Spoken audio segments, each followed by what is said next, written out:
नमस्कार, वंदे मातरम। आइए हम लिए चलते हैं आपको जनकपुर की पावन धरती पे, जहां आदरणीय बरखा दीदी आई हुई थी। उसी चर्चा का ये तीसरा किस्त है जो आपके सामने मैं प्रस्तुत कर रहा हूं। आप सभी को प्रणाम। भाई गुरु बहन या और चीजें नहीं है, तीनों सूत्र आपके शिव से जुड़े हैं सीधे। आप पहले सूत्र में किससे दया मांगते हैं? अपने गुरु शिव से। आप बोलते क्या हैं और आप समझते क्या हैं? आप बोलते हैं हे शिव आप मेरे गुरु हैं, हे शिव आप यानी एकमात्र शिव आप मेरे यानी मेरे अपने गुरु हैं, और मैं आपका शिष्य हूँ, मैं आपका शिष्य हूँ। इस धरती पे इस दुनिया में हम असंख्य संबंधों से घिरे हैं। कितने संबंध हैं? माँ है, बाप है, भाई है, बहन है, पति है, पत्नी है, बच्चे हैं, दोस्त है, बहुत सारे संबंध। इन सारे संबंधों से हम घिरे हैं, लेकिन हम एक संबंध में एक ही भाव देते हैं। एक बार में एक संबंध में एक ही भाव देते हैं। आप गौर से सुनिएगा इस बात को, क्योंकि हम लोग जब भी हमें ये गलती लगातार होती है कि हम शिव से दया तो मांगते हैं, लेकिन अपने पेट दर्द के लिए मांगते हैं, अपनी बीमारी के लिए मांगते हैं, अपने घर की बेरोजगारी के लिए मांगते हैं। वो शिव सब कुछ दे सकता है, उस शिव को छूकर तो देखिए, क्या नहीं दे सकता। लेकिन हम मांगते क्या है? आप अगर किसी की पत्नी है और पति बुलाता है, आप पत्नी के भाव के अलावा और भाव उसमें मिश्रित नहीं करते। पति को आपने बुलाया है, पत्नी ने बुलाया है, पति के भाव से ही आता है। गुरु ने शिष्य को बुलाया है, गुरु ने शिष्य को बुलाया है। कहते हैं ना कि गुरु शिष्य की तलाश करते हैं। गुरु ने शिष्य को बुलाया है तो शिष्य एकमात्र शिष्य के भाव को लेके ही तो खड़ा होगा। लेकिन हम उस शिष्य के भाव के साथ साथ पत्नी का भाव लेके भी खड़े हैं, बहन का भाव लेके भी खड़े हैं। मेरा भाई है तकलीफ है तो भी हम शिव के पास खड़े हैं, सिर्फ शिव के लिए शिव के पास खड़े नहीं। ये भूल हो रही है हम लोगों से। वो गुरु है, हम शिष्य हैं। इस जगह पे सिर्फ और सिर्फ गुरु और शिष्य का ही रिश्ता चलेगा और कोई नहीं। जिस तरह आप अपने शरीर की चिकित्सा के लिए चिकित्सक के पास जाते हैं और चिकित्सक दवा देता है, तो आप अपने शरीर की बीमारी की बात उससे बताते हैं, सिर्फ अपनी बीमारी की बात बताते हैं, और डॉक्टर भी सिर्फ आपकी बीमारी का इलाज बताता है। कहते हैं गुरु मन के चिकित्सक होते हैं। मन के चिकित्सक के पास जब आपका मन जाता है तो उसके साथ सारी चीजों को लेकर चला जाता है। हमको जाना था मन की बीमारी दूर करने के लिए, हम और बीमारी ही मांगने चले जाते हैं। यानी भोग को भोगा नहीं है, भुक्त हो गए हैं।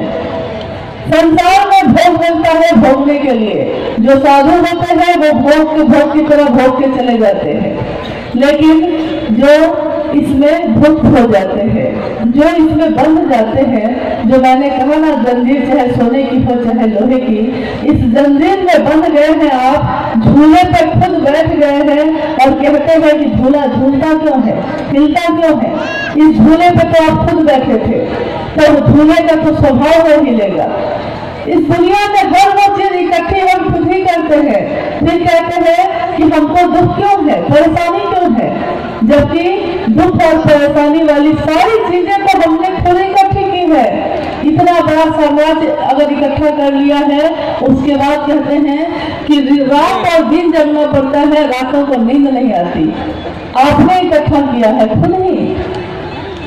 नींद नहीं आने की बीमारी का न्योता भी आपने खुद ही दे दिया। गुरु तो इन चीजों से मुक्त करते हैं। तो शिव को पहला सूत्र आपका यही है कि आपके गुरु शिव और आप उनके शिष्य। मुझ शिष्य पर दया कर दीजिए, मुझ शिष्य पर, मुझ पत्नी पे, मुझ बहन पे, मुझ भाभी पे, मुझ बेटी पे नहीं, मुझ शिष्य पे। यहीं पे हम लोग भूल कर जाते हैं, थोड़ी सी चूक हो जाती है कि यहाँ सिर्फ गुरु और शिष्य का मामला था, लेकिन हम लोग अपनी पूरी दुनिया को लेकर खड़े हो गए। शिष्य पे अगर दया करेगा गुरु तो हर चीज के लिए दया हो जाएगी, आपको अलग से मांगने की जरूरत नहीं है। अगर शिष्य पर गुरु दया नहीं करेगा तो शिष्य ठीक नहीं रहेगा, ठीक नहीं रहेगा तो वो गुरु का काम कैसे करेगा। इसके लिए गुरु को जिम्मेदारी लेनी होगी कि वो शिष्य को अच्छा रखे, ठीक रखे। दूसरे सूत्र में भी हम लोग बात करते हैं, गुरु की चर्चा करते हैं। गुरु की चर्चा के साथ साथ अपने साप्ताहिक चर्चा स्थलों पे या एक दिवसीय कार्यक्रमों में चर्चा तो करने जाते हैं गुरु की, लेकिन चर्चा करने लगते हैं किसी गुरु भाई, किसी गुरु बहन की। हम भी गजब है, चर्चा करने गए थे गुरु की, अपने मन में ज्ञान भरने गए थे गुरु का, और क्या क्या लेके मन में काम। एक अनुशासन जरूर रखिएगा शिव चर्चा स्थलों पे। जहाँ भी शिव की बात होती है, शिव के अलावा किसी व्यक्ति की बात हम नहीं करेंगे, ये आप खुद ही निश्चित कर लीजिए। अगर कोई करता है उसको ही रोकिए, प्रणाम करिए और कहिए, निवेदन करके कहिए कि यहाँ गुरु की जगह है, यहाँ किसी की बात हम नहीं करेंगे, ना तो करेंगे ना तो सुनेंगे। और तब देखिए आपके गुरु चर्चा का क्या परिणाम होता है। तब जो परिणाम होगा वो बहुत सुंदर शोभा होगा। लेकिन अगर उसके सिवा कहीं और जाइएगा, जैसे आप 10 जगह गड्ढे को खोद लीजिए, पानी नहीं निकलेगा, लेकिन अगर एक ही जगह लगातार खोदिए उसको तो वहां पानी निकल जाएगा। तीसरे सूत्र में साहब ने कहा कि अपने गुरु शिव को प्रणाम करिए। आप नमो शिवाय से भी प्रणाम कर सकते हैं, प्रणाम भी तो आपका मन ही करता है, यानी यहाँ भी मन की ही बात हो गई। मन बड़ा स्वतंत्र टाइप का आदमी है, मन अलग ही चीज है। आप और हम मन नहीं है, हमारा मन ही कुछ अलग है। कभी किसी चीज से घोर होता है, कभी किसी चीज से घोर होता है, लेकिन एक जगह टिकता ही नहीं है। तो ये मन एक जगह टिके, इसके अभ्यास के लिए जरूरी है कि अपने गुरु शिव को प्रणाम करें हम लोग।